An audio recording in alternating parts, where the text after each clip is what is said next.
मुझे दुख हो रहा है कि जिस तरह के षड्यंत्र आजकल किए जा रहे हैं उससे राजनीतिक लोगों पर लोगों का विश्वास धीरे धीरे कम होना शुरू हो जाएगा। ताजा घटना जब रुद्रपुर में घटी है, हम सब की जान सांसत में थी।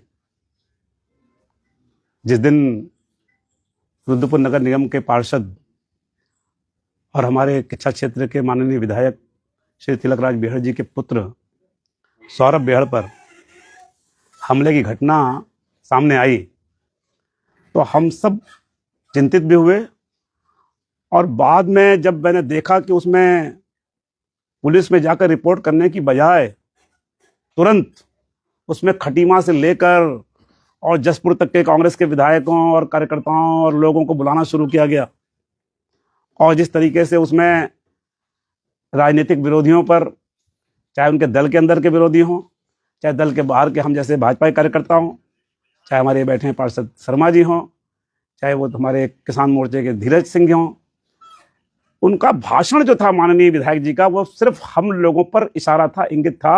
आप अगर से पूरा सुने तो वो चाहते थे कि तत्काल हम लोगों को इसे मुलजिम बना दिया जाए।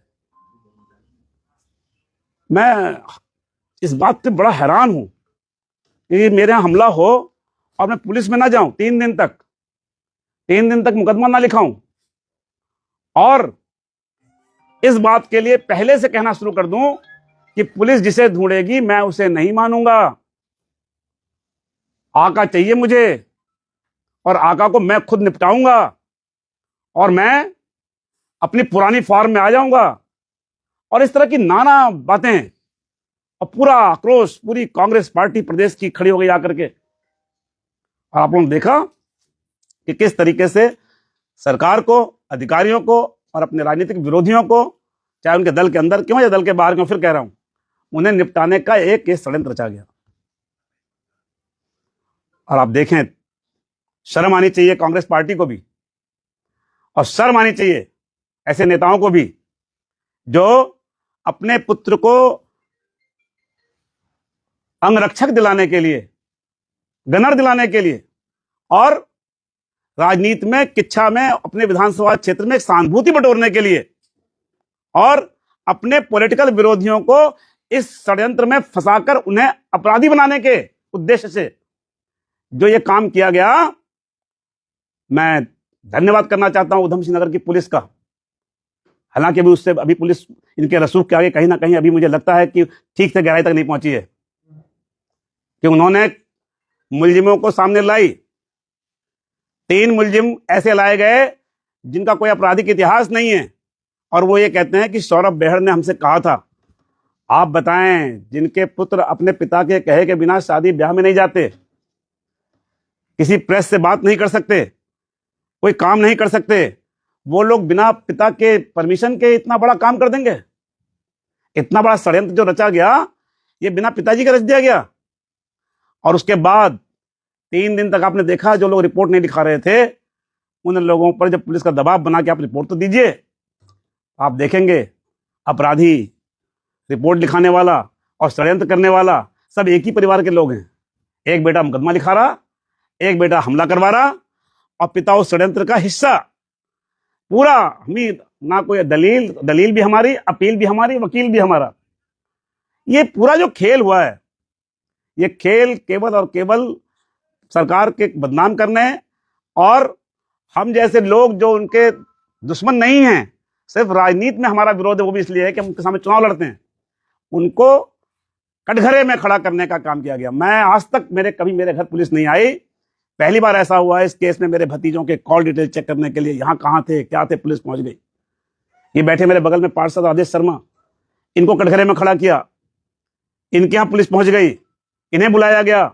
राजनीति में राजनीतिक लड़ाई चलती रहती है, लेकिन इस तरीके से कलंकित करने का काम और सहानुभूति बटोरने का काम इनका पहले से इनका काम है। ये मुझे याद आता है कि जब 22 श्रेणी की सुरक्षा लेनी थी, तो यही मेरे घर के निकट एक बच्चे जा रहे थे गाड़ी से, और उस पर दिखा दिया गया, इनका सिख बच्चे थे, उनसे थोड़ा सा गाड़ी में हारन बजाने को लेकर विवाद हो गया, हमला, मंत्री पर, विधायक पर हमला कह करके, और उसमें तब 22 श्रेणी की सुरक्षा ली गई। तो ये राजनीति को इतना हल्का बनाने का काम, इतने षड्यंत्र, इतना ये सब तमाशा, इतनी पुलिस को परेशान करना। आपने देखा कि सब काम छोड़कर पुलिस 4 दिन इस केस को खोजने में लगी रही, खुद मोटरसाइकिल छिपा ली गई, लाइट बंद करके घर से निकले और फिर वो हमलावर भी आ गए और आपने सब कुछ देखा। मैं तो पूछना चाहता हूं कि पुलिस वो मोटरसाइकिल कहां रखी गई थी? इन्हीं के एक चेले घर रखी गई थी, वो भी बहुत उनका नाम है उस इलाके में जहां से वो रखी गई थी, धर्मपुर इलाके में। उनका भी सबको पता है, यहाँ का इतिहास सबको पता है। तो उसका भी ना पता लगाया गया, ना जांच में ये बात निकल कर आई कि 3 दिन बाद रिपोर्ट क्यों, ना जांच में ये बात निकल कर आई कि जो आदमी आईसीयू में भर्ती था, बताइए आईसीयू में कब जाता आदमी? जब उसकी स्थिति बहुत बहुत गंभीर हो। लेकिन जैसे ही खुलासा हुआ वो आईसीयू में से निकल घर भाग गया। और इनका रसूख इतना है कि पुलिस कहती है कि मुलजिम है, लेकिन उसको पकड़ने पुलिस घर नहीं गई। अगर आज जिस नैतिकता की बात हो रही है, अगर नैतिकता होती तो सबसे पहले उसे ले जाकर के पुलिस के हवाले करते और कहते इसका इस्तीफा लो, क्योंकि ये नालायक है, ये मेंबर पार्षद होने के लायक नहीं है। और मैं पहले भी इसको 3 बार घर से बेदखल कर चुका हूं। आज उनसे पूछना चाहता हूं कि पहले उन्होंने बेदखल क्यों किया था, क्या कारनामे थे उसके? पूरा रुद्रपुर जानता है उसके कारनामे क्या थे, जिन कारनामों की वजह से इनको शर्मिंदगी हुई थी समाज के सामने और इनको उसको अपने घर से बेदखल करना पड़ा था। बेदखल कर दिया और चुनाव आए तो चुनाव लड़ा दिया, लड़के टिकट दिला दिया और चुनाव में उसको जितवा लिया और बैठ के षड्यंत्र रचे गए। और जब षड्यंत्र खुलासा कर दिया पुलिस ने तो घड़ियाली आंसू बहाए जा रहे हैं। इन आंसुओं की राजनीति नहीं चलने वाली अब यहाँ किच्छा में और रुद्रपुर में। रुद्रपुर की जनता तो पहले जान चुकी थी आपके कारनामे, इसीलिए यहाँ ये हुआ। किच्छा में भी इस बार जो आप कर रहे हो, रोज एक षड्यंत्र। अभी मैं कुछ दिनों में इनके षड्यंत्रों का और खुलासा करने वाला हूं कि मेरे खिलाफ इन्होंने क्या क्या षड्यंत्र रचे और कैसे कैसे मेरे पर इल्जाम लगवाए और अब उसमें क्या आया है निकल के निष्कर्ष। खुद इन्होंने आरोप लगाया, खुद इन्होंने पीएमओ में और मुख्यमंत्री पोर्टल में शिकायत करवाई और उसके बाद जब जांच हुई तो जांच में आरोपी कहता है कि नहीं, जैसा कुछ हुआ ही नहीं है। ये सारी बातें अभी मैं जनता के सामने, अभी आपके सामने खुलासा करूंगा कुछ दिनों के अंदर। मैं बताऊंगा कि कितना इनको भय लग रहा है कि हमने एक बार तो झूठ सच बोलकर चुनाव जीत लिया, अब क्या करें, अब कैसे फंसाएं इन लोगों को। इसके लिए रात दिन इस तरह के षड्यंत्रों पर दिमाग लगाया जा रहा है, काम किया जा रहा है। ये कोई मामूली घटना नहीं है, ये लोकतंत्र के लिए चिंता का विषय है, ये खतरा है। और कांग्रेस पार्टी को मैं कहना चाहता हूं कि आप जनता के हितों के मुद्दों को लेकर लड़ो ना। ये रोज जो शॉर्टकट ढूंढ रहे हो, कभी मियां बीबी के झगड़े में उनका बयान दिलवा करके आप गड़े मुर्दे उखाड़ने की कोशिश करते हो, वहां ही मुंह खाते हो, कभी और मामलों में करते हो। अब यहां बेहड़ जी के यहां सब पहुंच गया, पूरा प्रदेश की कांग्रेस। आज अगर वास्तव में कांग्रेस पार्टी दावा करती कि जनता की पार्टी है तो उनको सबसे पहले तिलकराज बेहड़ को अपनी पार्टी से बर्खास्त करना चाहिए, उनको से इस्तीफा कराना चाहिए, उनके लड़के से इस्तीफा कराना चाहिए जिसने पूरे सिस्टम का मजाक उड़वाया, जिसकी वजह से सारी पुलिस परेशान हुई, सारा समाज चिंतित रहा और सारे लोगों को चिंता हो गई कि क्या अब डेमोक्रेटिक सिस्टम इतना कमजोर पड़ गया कि विधायक के घर पे जाकर लोग हमला कर देंगे, विधायक के घर के 10-70 मीटर की दूरी पर लोग उस पर हमला कर देंगे। मैं तो पहले ही दिन से, मैं इसलिए नहीं बोला, इन्होंने ये भी तंज कसा कि भाजपा के कुछ लोग आए कुछ लोग नहीं आए। अरे क्या आए, हम तो आपको देखने गए थे, हमने उस समय नहीं कहा था मीडिया से। आप टकराए थे मुझसे व्यापार मंडल के चुनाव के नाम पर और आपने कहा था कि चुनाव ऐसे ही होंगे और एसडीएम को हटाने के धरने पर आप बैठ गए थे। आपके बयान अभी मेरे पास हैं, मैं दिखाता हूं भी आपको। लेकिन जब उसमें इनका झूठ सामने आ गया और अब आंदोलन करने की वजह इनके पास नहीं बची 5 दिन, तो आपने देखा, पूरे प्रदेश ने देखा कैसे भाषण देते देते नीचे बैठ गए और लेट गए और आके अस्पताल में भर्ती हो गए। मुझे लगा, मैंने नहीं देखी थी फुटेज, मुझे लगा कि भाई मेरे क्षेत्र का विधायक गंभीर रूप से बेहोश होकर के और अस्पताल आ गया है। मैंने देखने गया और जब मैं देखने गया तो इनके बड़े पुत्र ने मीडिया से कहा कि ये राजेश शुक्ला यहां नाटक करने आया है। एक पत्रकार ने और पूछा तो इन्होंने कहा, इनके एक समर्थक ने कहा कि वो कमीना व्यक्ति है और ये भी कहा कि जहर दे रही थी कांग्रेस भाजपा सरकार हमारे विधायक को, जबकि इन्होंने खुद कहा था कि मैं अपने आप खाना खा रहा हूं, मेरे घर से खाना आ रहा है। यानी हर बात को आप सरकार पे, हर बात को आप मुख्यमंत्री पे, हर बात को आपके अधिकारियों पर डालने का, उन्हें दबाव में लेने का, अपने रसूख के और अपने हिसाब से तय करने का। इसमें प्लानिंग ये थी कि ये तय करेंगे कि मुलजिम कौन है। अगर खुदा ना खास्ता अगर ये केस नहीं खुलता तो आज जानते हैं क्या होता, ये रोज 6 महीने तक अपने विरोधियों को ललकारते, सरकार को ललकारते, हम सबको कटघरे में खड़े करने का काम करते और जनता में ऐसा माहौल बनाते कि लोगों को लगता कि इस हमले में कहीं राजेश शुक्ला का तो हाथ नहीं था, इस हमले में राजेश शर्मा का तो हाथ नहीं था, इस हमले में जो उनके कांग्रेस के विरोधी हैं उनका हाथ तो नहीं था, इस तरीके का माहौल बनाकर इस पर राजनीतिक रोटियां सेकना चाह रहे थे। लेकिन भला हो कि ये केस खुला। लेकिन मैं फिर कह रहा हूं कि बेहड़ जी, आपने कहा था कि मैं केवल अपराधी नहीं चाहता, मैं आका चाहता हूं। आका कौन है? तो मैं आपके माध्यम से कहना चाहता हूं कि उनको अगर आका की तलाश है तो मेरी ओर से ये दर्पण उन्हें दिखाइएगा, ले जाकर भेंट करिएगा।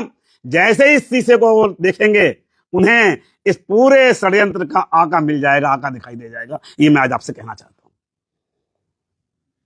अरे शुक्ला जी, कल बेहड़ जी ने प्रेस वार्ता की, उन्होंने कहा मुझे इसकी पूरी जानकारी नहीं थी, मुझे जानकारी होती है नहीं होती। और दूसरी बात, वो अस्पताल जिसमें एक ठीक ठाक आदमी 3 दिन तक आईसीयू में रहा है, वो कैसे रहा है? वो अस्पताल का डॉक्टर किसी को भी आईसीयू भर्ती कर? ये सब जांच का विषय है कि जो आईसीयू बन के मरीज बन के बैठा था तुम्हारे अस्पताल में और केस का खुलासा होते ही वहां से भाग जाता है, इसका मतलब कि आईसीयू में रखने का उसको जो मेडिकल सर्टिफिकेट दिया गया होगा, इसकी भी जांच होनी चाहिए कि कहीं ये उनके रसूख के वजह से, विधायक के रसूख, मंत्री रहे हैं 5 बार के विधायक हैं वो कहते हैं, उससे वजह से तो नहीं हो रहा है।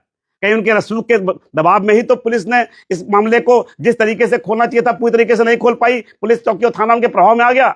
वरना जो उन 3 बच्चों को जो हाई स्कूल इंटर में पढ़ते हैं, जो 1500 रुपए के लिए कर रहे थे, उनको तो आप मुंह भर के ले आए। आप उसको क्यों नहीं लाए जो षड्यंत्रकारी है? इसमें क्यों नहीं लाए सामने मीडिया के? क्यों नहीं सामने लाए सबके सामने? अच्छा, इस पूरे मामले में सरकार और भाजपा पूरे कटघरे में खड़ी हुई थी। अब खुलासा हुआ है, ना तो भाजपा का कोई जनप्रतिनिधि बोला है अब तक, 24 घंटे हुए, राजेश शर्मा के अलावा किसी ने भी बयान नहीं दिया है कि घटना हुई है। जो भाजपा को घेरने की तैयारी चल रही थी, भाजपा के पार्षदों को, पूर्व विधायक को, अन्य लोगों को, उसको लेकर भाजपा का कोई बड़ा जो नेता अभी तक यहाँ नहीं बोला। हमारे प्रदेश अध्यक्ष ने बोला। आप कैसी बात कर रहे हैं? महेंद्र भट्ट जी ने अपने फेसबुक वॉल से लिखा है, अखबार में छपा हुआ है। उन्होंने कहा कि कांग्रेस पार्टी और ये विधायक हमारी सरकार को बदनाम करने के लिए इस तरह के षड्यंत्र रच रहे थे। आज एसएसपी ने जो खुलासा किया है उस पर कांग्रेस को शर्म आनी चाहिए, वो जवाब दे। ये महेंद्र भट्ट जी ने बोला है। और उससे बड़ा नेता कौन है प्रदेश में? वो प्रदेश के अध्यक्ष हैं। अब स्थानीय स्तर पे कोई बोला नहीं बोला, वो सब धीरे धीरे लोग, अभी तक तो लोग इसी में थे कि हम लोग तो वास्तविक घटना मांगकर चल रहे थे। हमें क्या पता था कि इतना बड़ा षड्यंत्र भाजपा के विरुद्ध और हमारे विरुद्ध हो रहा है? आपको ध्यान नहीं आ रहा? हमारे रुद्रपुर के विधायक माननीय शिव अरोड़ा जी इनको देखने गए वहां, तो वहां इनके समर्थकों ने कहा ये मुस्कुरा रहा था, ऐसा हो रहा था, इस तरह की बातें कर रहे थे। तो मैं क्या जाता वहां? देखिए, किच्छा के लोग तो पछता रहे हैं। किच्छा के लोग देख रहे हैं 4 साल से केवल नौटंकी हो रही है, केवल सहानुभूति अर्जित करने के लिए रोज मिथ्या आरोप लगाए जाते हैं। रोज अपने को बेचारा बन करके और दिखाया जाता है कि मुझ पर मेरे समर्थकों में हमले हो रहे हैं। किसी भी झगड़े को, किसी भी बात को सीधे जोड़ दिया जाता है। ये इनकी फितरत है, इनकी आदत है, इनकी शुरुआत वैसे ही हुई है और वही करना चाहते हैं। मैं एक बात और कहना चाहता हूँ, वो कह रहे थे कि मैं अपनी फॉर्म में आ जाऊंगा। आपकी फॉर्म देख ली लोगों ने? यही तो आपकी फॉर्म, यही तो देखा आपने कि आपको जब लोगों को गियर में लेना होता है, जब अधिकारियों को दबाव में लेना होता है, तब आप कहते हो मैं शेर हूं तराई का, और जब आपकी चोरी पकड़ी जाती है तो आप लोमड़ी बन जाते हो, फिर आप मिमियाने लगते हो बकरी की तरह, फिर घड़ियाली आंसू बांधने लगते हो। तो ये ऐसे शेर मैंने नहीं देखे भाई। शेर तो चाहे कैसी भी स्थिति हो, शेर शेर रहता, लेकिन शेर कभी रोने लग जा रहा है, कभी दूसरों को सड़े में फंसा रहा है, लोमड़ी की तरफ अपने बयान बदल रहा है। ऐसे शेर के लिए मैं क्या कहूं? आगामी विधानसभा चुनाव में इस घटनाक्रम का फायदा बीजेपी को मिलने वाला है? देखिए, फायदे नुकसान की बात है, चिंता की बात है। राजनीति किधर जा रही है? राजनीतिक स्तर गिर रहा है। आज कल को सही में किसी विधायक के परिवार के साथ कुछ गलत होगा तो कोई भी सरकार होगी, कोई प्रशासन होगा, उसका एक एंगल ये भी होगा कि कहीं ये षड्यंत्र के तहत तो नहीं कर रहे हैं। कितनी गंभीर विषय है ये, आप सोचें। कितनी गंभीर बात है ये कि विधायक जैसे जिम्मेदार पद पर बैठा हुआ व्यक्ति, और ऐसा भी नहीं कि नौसिखा विधायक को पहली बार जीत गया हो, जो अनुभवी आदमी हो, जो नेता उपनेता प्रतिपक्ष रहा हो, उसने इस घटना अगर वो इस षड्यंत्र में शामिल नहीं थे तो उन्होंने सबसे पहले रिपोर्ट क्यों दर्ज कराई? मैं पूछना चाहता हूं आपसे। 3 दिन रिपोर्ट क्यों रुकी रही, मैं जानना चाहता हूं। आप अज्ञात के खिलाफ लिखाते, आप कहते सब ये घटना घटी है, पुलिस पता लगाए कौन है, लेकिन आप चाहते थे कि जिन्हें आप फंसाना चाहो उनके नाम इसमें शामिल हों। इसलिए 3 दिन तक आपने रिपोर्ट दबा के रखी, और अब आपके आंसुओं से नहीं, जनता जान गई इस पूरे क्षेत्र की। रुद्रपुर जान गया था, आप किच्छा और देहात भी जान गया, और पूरा प्रदेश जान गया। आज थू थू हो रही है कांग्रेस के ऊपर। कांग्रेस में जरा भी शर्म हो, अगर कांग्रेस के नेशनल लेवल से इस मामले की आलोचना की गई है उनके फेस वॉल से, तो फिर उनकी जिम्मेदारी बनती है कि वो ऐसे आदमी को पार्टी से निकालकर बाहर करें, उसका पद से इस्तीफा लें, उसके बेटे से इस्तीफा लें, ताकि उनके ऊपर जनता भविष्य विश्वास कर सके। वरना ये माना जाएगा कि कांग्रेस पार्टी सिर्फ भाजपा की सरकार को बदनाम करने के लिए, अधिकारियों को दबाव में लेकर के गलत काम कराने के लिए, अधिकारियों का मनोबल गिराने के लिए और इस मुख्यमंत्री को, इस सरकार को डिफेम करने के लिए और अपने विरोधियों को निपटाने के लिए इस तरह के काम कांग्रेस के एमएलए और कांग्रेस के नेतागण कर रहे हैं। अच्छा, इस घटना के दो मुख्य पक्ष हैं, एक हमला कराने वाला और हमला कराने वाला। उनके खिलाफ कार्रवाई से जो ऐसा लग रहा है कुछ कार्रवाई हुई नहीं। सर रसूख है विधायक का, भाई विधायक का रसूख तो होता ही है। आप देखो ना, मुकदमा लिखाने वाला भी एक बेटा, अपराध करने वाला दूसरा बेटा और माफी मांगने वाला बाप। अरे आप क्यों माफी मांग रहे हो भाई, जब आपने गलती नहीं करी तो? आप क्यों रोने लग गए? आपने क्यों कहा मेरे कर्मों की सजा मुझे मिल रही है? आपको मीडिया को बताना चाहिए। जब आपको यह अपराध बोध हो रहा है कि आपके कर्मों की सजा आपको मिली है, तो आपको मीडिया को बताना चाहिए कि आपने ऐसे कौन से कर्म किए थे जिसका आज आपको अपराध बोध हो रहा है। बताना चाहिए लोगों को। मैं बड़ी विनम्रता से आज कह रहा हूं, इन्हें लोगों को बताना चाहिए कि भाई मैंने ये अपराध किए, ये जुर्म किए, ये पाप किया जिसकी सजा आज मुझे मिल रही है। वरना ये तो माना जाएगा कि आपसी खेल था, तू षड्यंत्र कर ले, तू ऐसे कर ले, उसको बुला ले, ऐसे कर ले और खुद ही पकड़ा जा, खुद ही मर जा, खुद ही मुद्दा बन जाए कि हम पर हमला हुआ, जानलेवा। 6-8 सेकंड में हमला हुआ सर। पता नहीं कौन सा हमला था ये, 8 सेकंड में। आज तक मैंने देखा नहीं था। फिदाइन हमले भी होते हैं तो 1-2 मिनट लग जाते हैं उसमें, लेकिन 8 सेकंड में हमला हुआ और ना कोई खून की बूंद बही, ना कोई कुछ हुआ, ना कोई गोली चली, ना कोई तलवार चली, ना कोई लाठी चला, ना कोई डंडा चला और हम सब की मुसीबत जान में आ गई। मेरे घर आज तक पिताजी मेरे स्वतंत्रता सेनानी थे, हम लोग इतने समय राजनीति कर रहे हैं, पुलिस नहीं आई थी। मेरे घर पुलिस पहुंच गई फोन चेक करने। कितना अपमान मैंने महसूस किया होगा। तो आप क्या राजनीति को कहाँ ले जाना चाहते हैं? हम तो आपसे हारे हैं और जीते भी हैं अपने 2-2 बार और 3-3 बार हारे भी हैं, लेकिन हमने तो कभी अपने विरोधियों को इस तरह से फंसाने का, षड्यंत्र रचने का, अपने परिवार पे झूठ में हमला करा के उनको फंसाने की रणनीति कभी नहीं बनाई। मैं फिर कह रहा हूं कि अगर इतना खुलासा नहीं करती पुलिस तो अभी 6 महीने तक, साथ जब तक चुनाव नहीं होते तब तक हम ही इस निशाने पर रहते। हर भाषण में हम ही लोग रहते घेरे में, हम और हमारा परिवार और हमारे पार्टी के साथी, हमारे समर्थक, केवल वो रहते इस निशाने पर और उन्हें इसमें प्रताड़ित किया जाता। मैं फिर कह रहा हूं कि बेहड़ जी अगर अपनी बात पर अड़िग हैं तो उन्होंने कहा था कि इस हमले के हमलावर ही नहीं चाहिए, मुझे इसके आका चाहिए। मैं भी आज उनकी बात का इस रूप में समर्थन करता हूं कि हमलावर तो मिल गए, लेकिन इस षड्यंत्र को रचने और रचवाने वाला जो आका था उसका पर्दाफाश होना चाहिए। मुझे लगता है अगर पुलिस को ना मिले तो जिसने ये इल्जाम लगाया उसको ये दर्पण दिखाइए, उस पर चेहरे में आका नजर आ जाएगा। बस इतना कहना चाहता हूं। अच्छा, इस पूरे मामले में सबसे ज्यादा निशाने पर कहीं थे तो राजेश शर्मा जी थे। राजेश शर्मा जी बैठे। शर्मा जी क्या कुछ कहेंगे? पर्दाफाश हो गए, आप कहीं ना कहीं बच गए। सबसे बड़ा निशाना आपकी तरफ था कि आप इस घटना के सूत्रधार। मैं तो बस एक ही बात कहना चाहूंगा, अगर प्रदेश में भाजपा की सरकार नहीं होती तो कांग्रेसी मेरी हत्या करा देते। मैं रुद्रपुर और किच्छा की जनता से अपील करना चाहूंगा, ऐसे षड्यंत्रकारियों को, ऐसी षड्यंत्रकारी पार्टी को, ऐसे कांग्रेस के नेताओं को, ऐसे कांग्रेस पार्टी के कार्यकर्ताओं को अपनी बस्ती में घुसने दें। मैं बस्तियों का सेवक हूं, मैं बस्ती का कार्यकर्ता हूं।